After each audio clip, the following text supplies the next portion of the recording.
Hello dear students, I am Dr. Neeraj Singh, Associate Professor, ABC College of Education, Patna. मैं उम्मीद करता हूं कि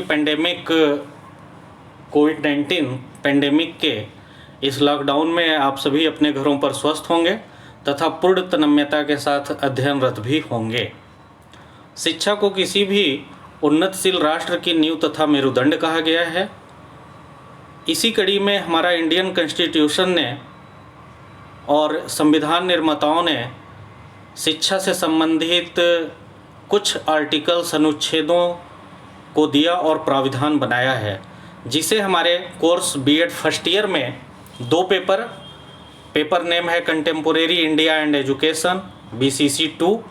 इसके अंतर्गत यूनिट 3 में कॉन्स्टिट्यूशनल वैल्यूज एंड एजुकेशन नाम से टॉपिक दिया गया है।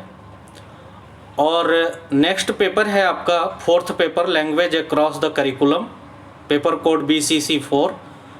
इसमें भी सेकेंड यूनिट में कॉन्स्टिट्यूशनल प्रोविजंस अबाउट लैंग्वेज, भाषा से संबंधित जो संविधान में प्राविधान किए गए हैं, इस दोनों पेपर को हम लोग साथ साथ देखेंगे, क्योंकि कभी कभी आपके ये सेकेंड पेपर में कंटेम्पोरेरी इंडिया एंड एजुकेशन में जब constitutional values related aims to education पूछता है तो वहाँ पे हमें भाषा संबंधी भी आर्टिकल देने होते हैं।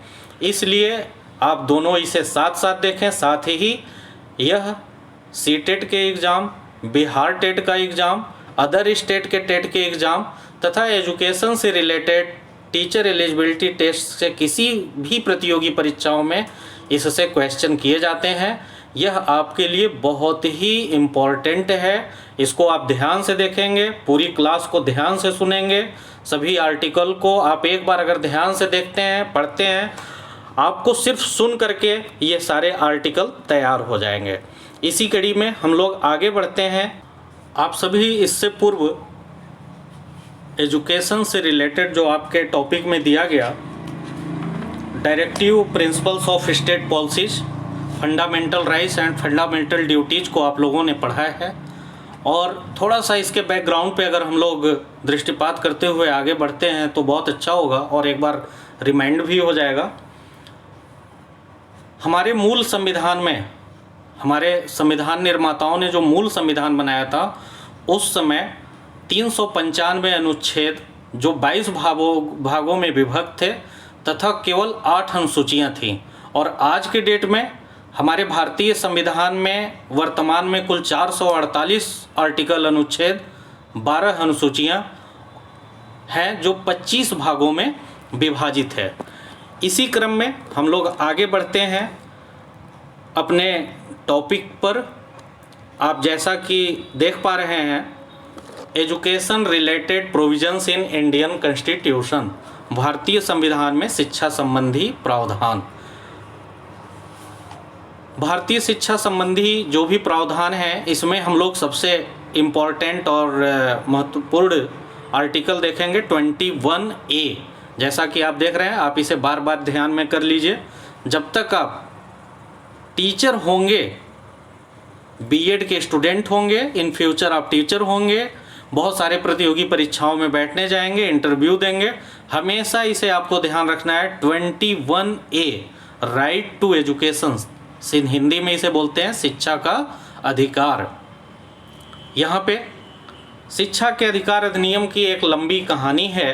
प्रारंभ में भारत के संविधान के अनुच्छेद 45 में यह था, और अभी जैसा कि आप देख पा रहे हैं, the state shall provide free and compulsory education to all children of the age of 6 and 14 years in such manner as the state may by law determine. नीचे देखेंगे, राज्य 6 वर्ष से 14 वर्ष तक की आयु वाले बालकों के लिए, जो हमारे बालक हैं किस वर्ष के हैं, 6 वर्ष से लेकर के 14 वर्ष तक की आयु वाले बालकों के लिए निःशुल्क और अनिवार्य शिक्षा देने का ऐसी रीति में जो राज्य विधि द्वारा अवधारित करे उपबंध करेगा। यह सभी का 6 से 14 वर्ष तक की आयु वाले बच्चों का ये मूल अधिकार है कि हमें निःशुल्क और अनिवार्य शिक्षा दी जाए। यह शिक्षा का अधिकार दिया गया। नीचे जो आप देख पा रहे हैं, पूर्व में यह धारा 45 थी। अनुच्छेद 45 में इसे पहले दिया गया था, जिसमें उसकी आवश्यकताओं की पूर्ति नहीं हो पा रही थी, जिस वजह से सन 2002 में परिवर्तन किया गया। 86वें संविधान संशोधन 2002 के अंतर्गत 45 आर्टिकल में संशोधन करते हुए यह 21A एक नया आर्टिकल बनाया गया था। संक्षेप में इसे RTE एक्ट 2009 नाम दिया गया है। RTE एक्ट 2009 कहने का मतलब है राइट टू एजुकेशन एक्ट 2009। सरकार ने, ये बहुत महत्वपूर्ण है, आप सभी ध्यान से देखेंगे, सरकार ने 1 अप्रैल 2010 से इसे कानून के रूप में लागू किया। बहुत बार क्वेश्चन पूछ दिया जाता है कि RTE एक्ट 2009 कब लागू किया गया। बहुत सारे स्टूडेंट कंफ्यूज हो जाते हैं कि 86वां संविधान संशोधन 2002 में तो इसे जोड़ा गया, RTE एक्ट तो इसे 2009 कहते हैं, तो यह लागू कब किया गया होगा, और यहाँ पे डेट में कंफ्यूज हो जाते हैं।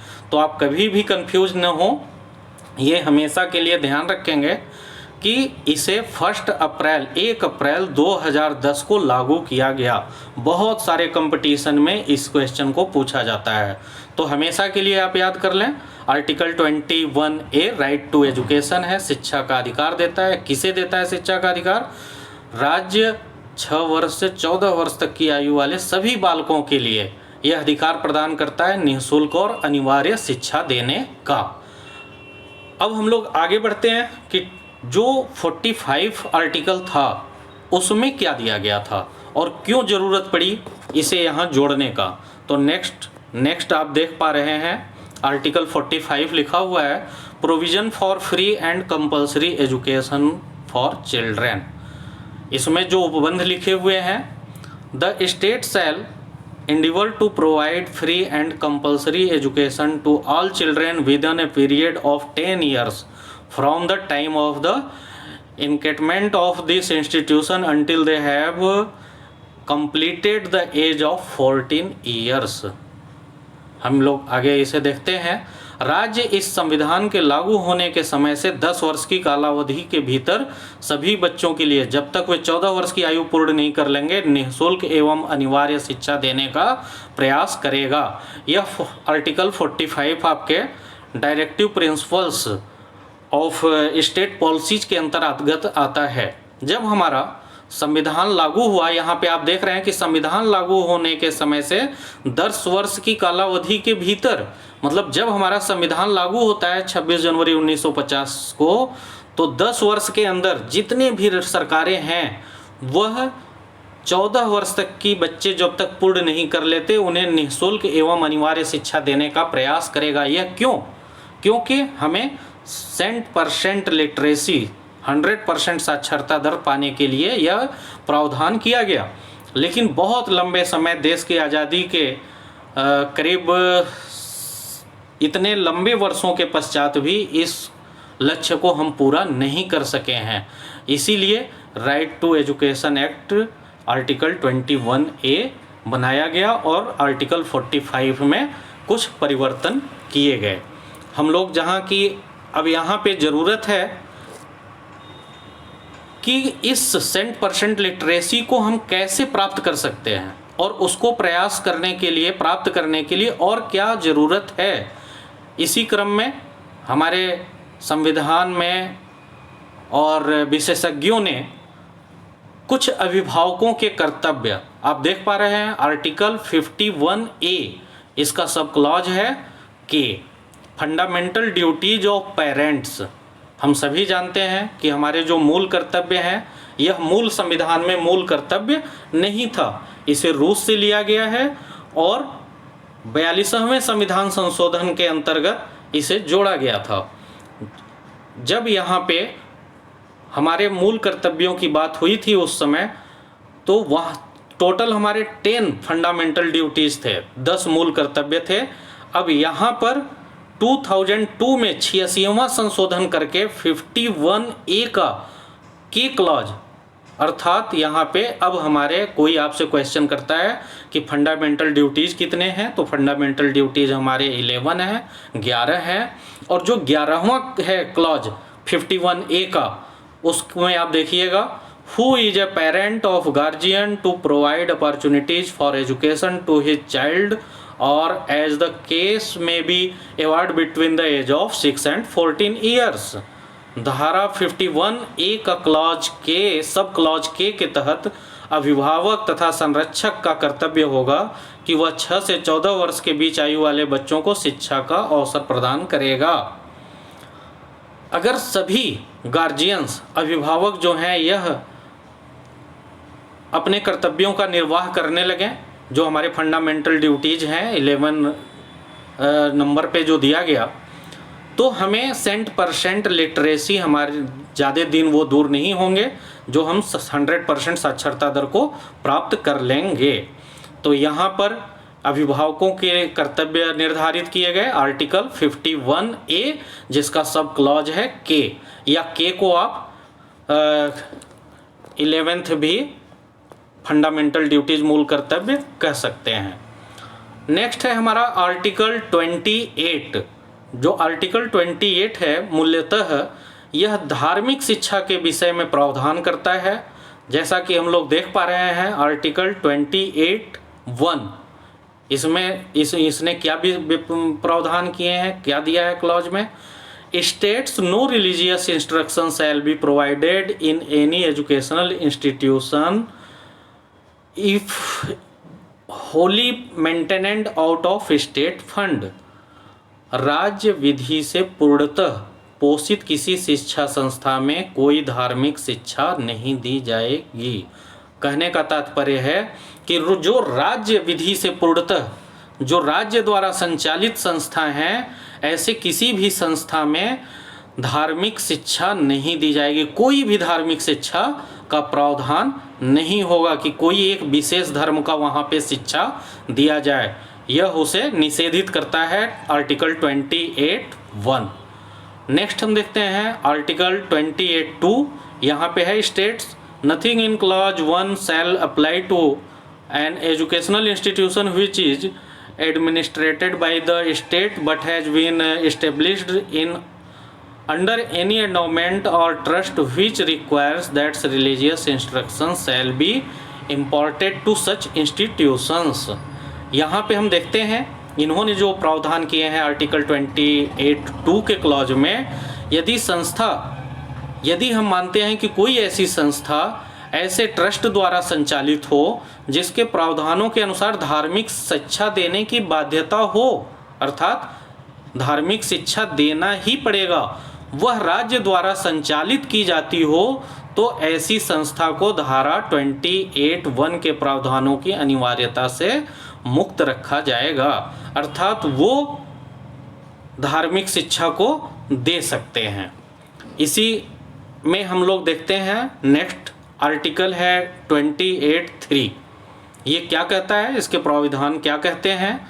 States no person attending in any educational institute recognised by the state of receiving aid out of state funds shall be required to take part in any religious instruction that may be imparted in such institution or to attend any religious worship that may be conducted in such institution or in any premises attached thereto unless such person or if such person is minor his guardian has given his consent thereto।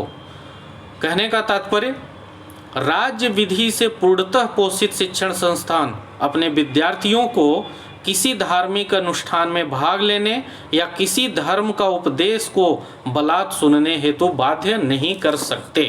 अर्थात कहने का तात्पर्य ये हुआ कि हमारे article 28 में धार्मिक शिक्षा से संबंध 3 क्लॉज दिए गए, 28(1), 28(2), 28(3).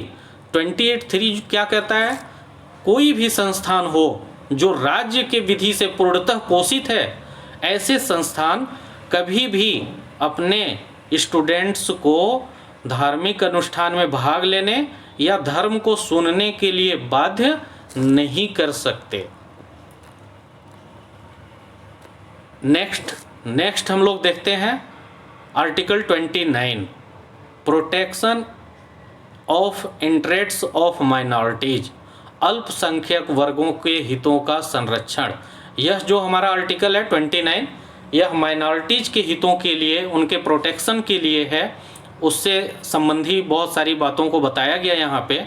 उन क्लॉज को हम सब देखेंगे। Article 29 clause 1, any section of the citizens residing in the territory of India और any part thereof having a distinct language, script or culture of its own shall have the right to conserve the same। कहने का तात्पर्य, भारत के राज्य क्षेत्र अथवा उसके किसी भाग के निवासियों के किसी भी भाग को अपनी विशेष भाषा, लिपि या संस्कृति बनाए रखने का अधिकार होगा। 29(2) क्या कहता है? 29(2) जो है, no citizen shall be denied admission into educational institution maintained by the state of receiving aid out of state fund on ground only of religion, race, caste, language or any of them। राज्य द्वारा पोषित या राज्य निधि से प्राप्त सहायता प्राप्त करने वाली किसी शिक्षा संस्था में किसी नागरिक को धर्म, जाति, मूल, वंश, भाषा या उनमें से किसी एक के आधार पर प्रवेश देने से नहीं रोका जाएगा। ये 29 था। अब हम लोग देखते हैं आर्टिकल 30। आर्टिकल 30 में आप देख पा रहे हैं, right of minorities to establish and administer educational institution, शिक्षा संस्थाओं की स्थापना और प्रशासन करने का अल्पसंख्यक वर्गों का अधिकार। आर्टिकल 30 कहता है, जो अल्पसंख्यक माइनॉरिटीज हैं हमारे देश में, अगर वो कोई भी शैक्षणिक संस्था चलाना चाहते हैं, खोलना चाहते हैं, उनको प्रशासन करना चाहते हैं, उनके संबंध में प्रावधान किया गया है, प्रोविजंस दिए गए हैं। आप देख पा रहे हैं, this article is a character of educational right, it guarantees in absolute terms the right of linguistic and religious minorities to establish and administer educational institutions of the choice and at the same time claim grants it aid without any discrimination based upon religion of or language। कोई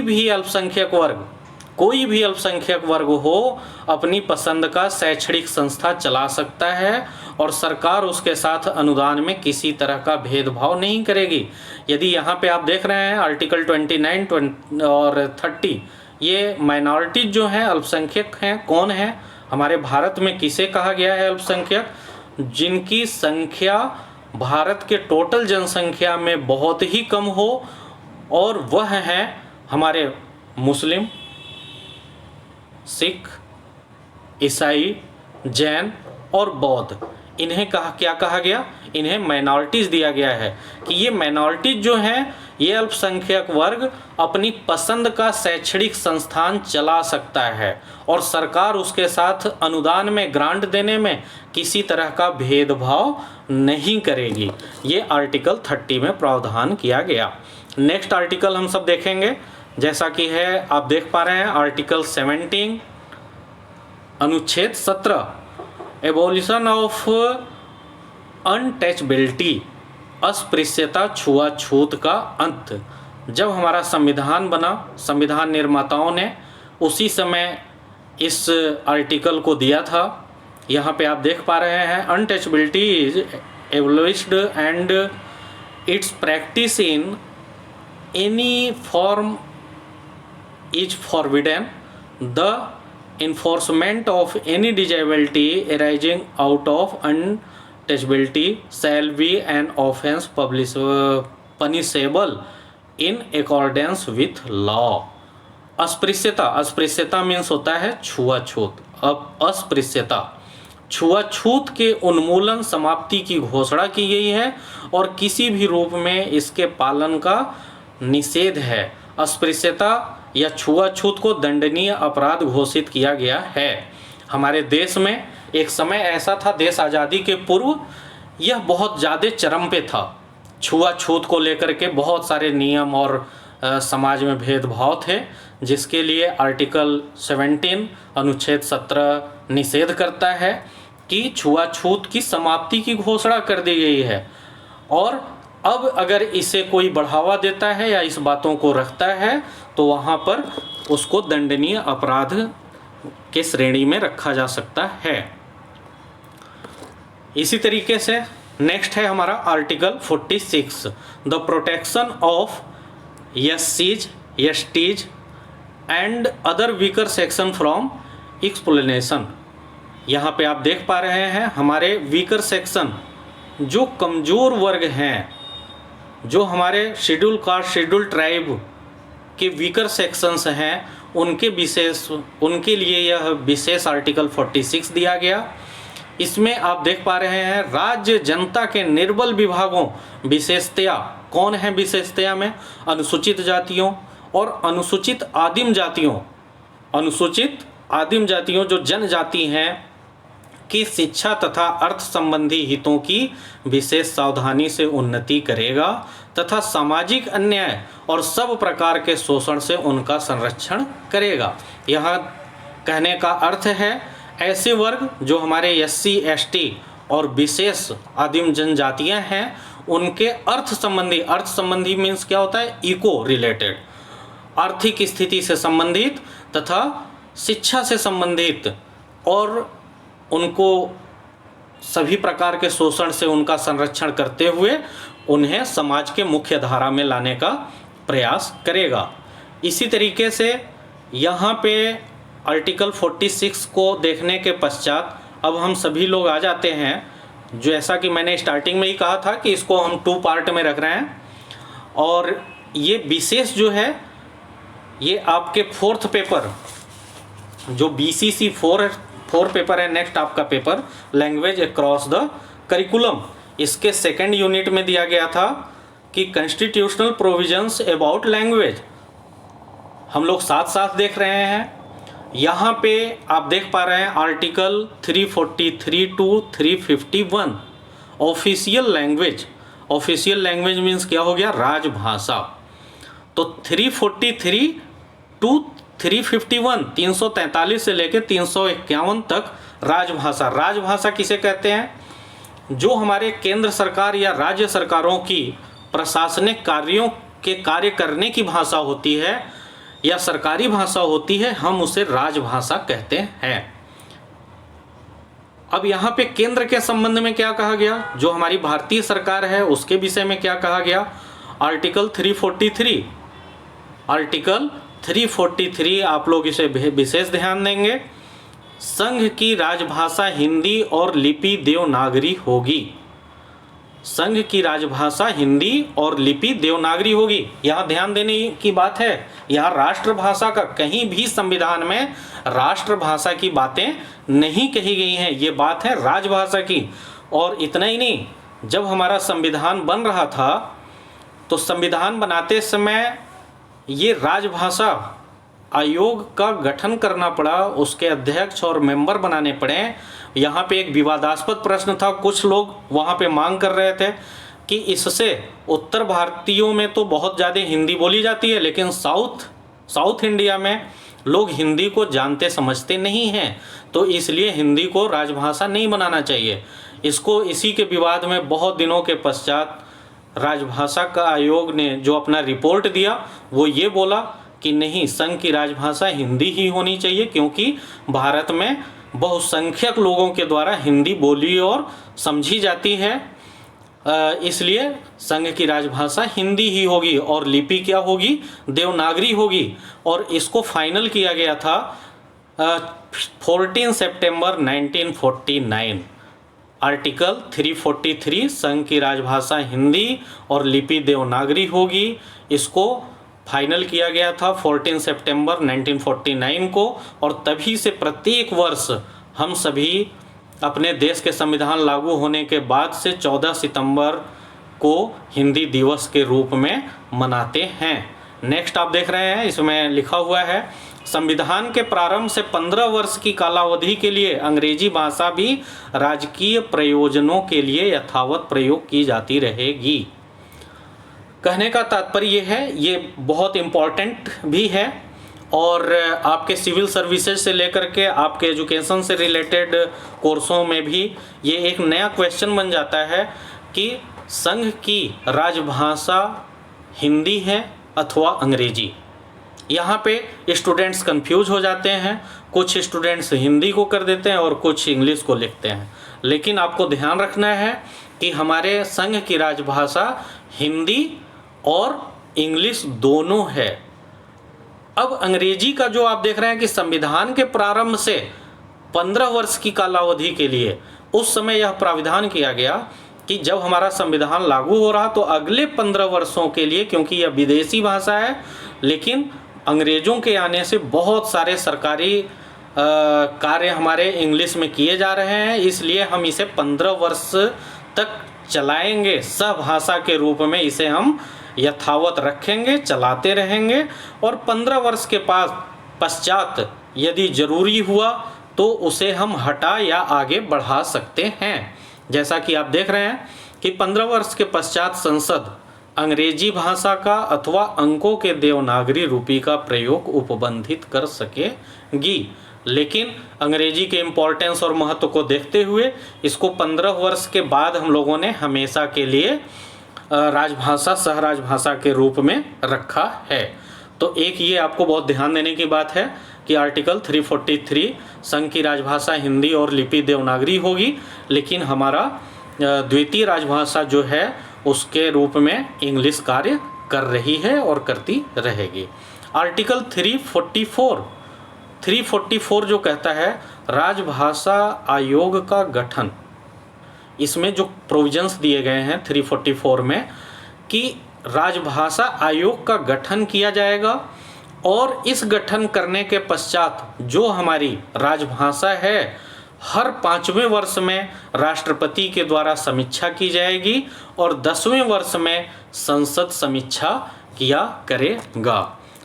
हम लोग next देखते हैं। जैसा कि आप लोग देख पा रहे हैं यह राजभाषा केंद्र के संबंध में थी। केंद्र के संबंध में कितने आर्टिकल रहे? 2 आर्टिकल 343 और आर्टिकल 344। अब जो ऑफिशियल लैंग्वेज राजभाषा का नेक्स्ट आर्टिकल है वो 3 आर्टिकल हमारे 345, 346 और 347 ये राज्य के संबंध में प्रावधान करता है। तो राज्य के संबंध में क्या है हम देख रहे हैं आर्टिकल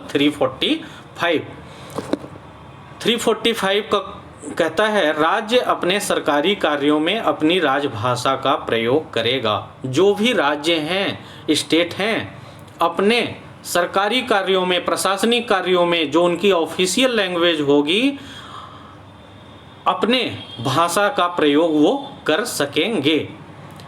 परंतु 346 आर्टिकल 346 अनुच्छेद 346 क्या कहता है?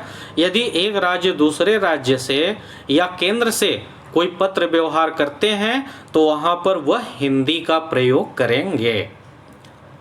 नेक्स्ट आर्टिकल 347 अनुच्छेद 347 राज्य की जनता अपनी मातृभाषा को राजभाषा बनाना चाहती है तो उससे संबंधित प्रावधान यहाँ दिए गए हैं कि अगर कोई भी स्टेट है वहाँ की जनता जो है अपनी मातृभाषा को वह राजभाषा बनाना चाहती है तो उससे संबंधित प्रावधान किए गए। और इसी की कड़ी में राजभाषा के हमारा आर्टिकल 348 एंड 349 न्यायपालिका के संबंध में है। पहला हम लोगों ने 2 आर्टिकल देखे, 343 और 344 केंद्र के संबंध में था। राज्य के संबंध में है 345, 46, 47। इसे आप अभी ध्यान से अगर सुन रहे हैं, देख रहे हैं तो ये हमेशा आपके लिए तैयार हो जाएगा।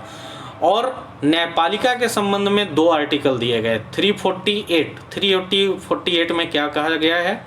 सर्वोच्च न्यायालय जो हमारे सुप्रीम कोर्ट हैं और उच्च न्यायालय हाई कोर्ट में यूज होने वाली लैंग्वेज, प्रयोग होने वाली भाषा इंग्लिश होगी। इसीलिए जितने भी हाई कोर्ट में और सुप्रीम कोर्ट में हमारे वहाँ पे डिसीजन होते हैं, जो उनके लेटर्स वगैरह बनते हैं, वो वहाँ पे इंग्लिश में ही कार्य किया जाता है। आर्टिकल 349 349 भाषा से संबंधित विधियों को अधिनियमित करने की प्रक्रिया। जो भी हमारे भाषा है उसके विधियों को अधिनियमित करने की प्रक्रिया यहाँ पे दी गई है। नेक्स्ट, राजभाषा के अंतर्गत विशेष निर्देश, कुछ विशेष निर्देश दिए गए हैं, वो हमारे आर्टिकल 350 और 351 में आते हैं। आर्टिकल 350 क्या कहता है? अनुच्छेद, प्रत्येक व्यक्ति किसी व्यथा के निवारण के लिए संघ या राज्य के किसी अधिकारी या प्राधिकारी को यथास्थिति संघ में या राज्य में प्रयोग होने वाली किसी भी भाषा में अभ्यावेदन देने का हकदार होगा। कहने का तात्पर्य है कि कोई भी ऐसा भारतीय नागरिक व्यक्ति जो अपनी पीड़ा के निवारण हेतु या अपनी बातों को रखने के लिए संघ या राज्य, केंद्र सरकार हो या राज्य सरकार हो, किसी कोई भी अधिकारी हो, वहाँ पर अपने भाषा में आवेदन दे सकता है। आर्टिकल 350 का क्लॉज ए क्या कहता है? प्रत्येक राज्य सरकार और स्थानीय प्रशासन अल्पसंख्यकों की, यहाँ माइनॉरिटीज़ की बात आ रही है कि प्रत्येक राज्य सरकार, जो राज्य सरकारें हैं और वहाँ के लोकल एडमिनिस्ट्रेशन, स्थानीय प्रशासन है, माइनॉरिटीज़ की प्राथमिक शिक्षा के लिए मातृभाषा के प्रयोग हेतु प्रयास करेगा और राष्ट्रपति यदि ऐसी सुविधाएं देना उचित और आवश्यक समझे तो वह राज्य को ऐसे निर्देश दे सकता है। आर्टिकल 350 क्लॉज बी, भाषाई अल्पसंख्यकों के लिए राष्ट्रपति एक विशिष्ट अधिकारी की नियुक्ति करेगा जो भाषाई अल्पसंख्यकों के सभी मामलों को देखेगा और राष्ट्रपति को अपनी रिपोर्ट भेजेगा। राष्ट्रपति उस रिपोर्ट को संसद के प्रत्येक सदन के सामने रखेगा और संबंधित राज्य सरकार को भेजेगा। कहने का मतलब यहाँ है कि जो विशेष भाषाई अल्पसंख्यक हैं उनके हित की यहाँ बात की गई है कि राष्ट्रपति ऐसे एक अधिकारी को नियुक्त करते हुए उनसे संबंधित समस्त मामलों को देखेंगे। आर्टिकल 351 और लास्ट है यह ऑफिस लैंग्वेज, राजभाषा का यह लास्ट आर्टिकल 351, इसको हमेशा आप लोग ध्यान दीजिएगा। यह संघ का कर्तव्य होगा कि वह हिंदी भाषा का प्रसार एवं उत्थान करे ताकि वह भारत के मातृ संस्कृति के सभी अंगों के लिए अभिव्यक्ति का माध्यम बने। यह थोड़े छोटे शब्दों में लेकिन बहुत व्यापक बातें कही गई हैं कि संघ, केंद्र सरकार हमेशा यह प्रयास करेगा कि हिंदी भाषा का प्रसार हमारे पूरे भारत की जनमानस के लिए हो सके, उसका उत्थान हिंदी का किया जाए, व्यापक स्तर पे किया जाए, भारत के अंदर भी और भारत के बाहर भी, जिससे हमारी संस्कृति और लोगों की जो अपनी समझने और शक्ति है उसमें हम अच्छे से इसका प्रयोग कर सकें। तो हम उम्मीद करते हैं कि आज के इस क्लास में आप लोगों ने जो भी प्रावधान किए गए हैं एजुकेशन से रिलेटेड कॉन्स्टिट्यूशन में, उसको विशेष रूप से देखा और समझ लिए होंगे। मैंने भी पूरा प्रयास किया है कि आपको ये आगे कभी कन्फ्यूजन न हो और ये तैयारी आप अच्छे से करें। इसे बार बार 1-2 बार वीडियो को देखें। Thank you so much.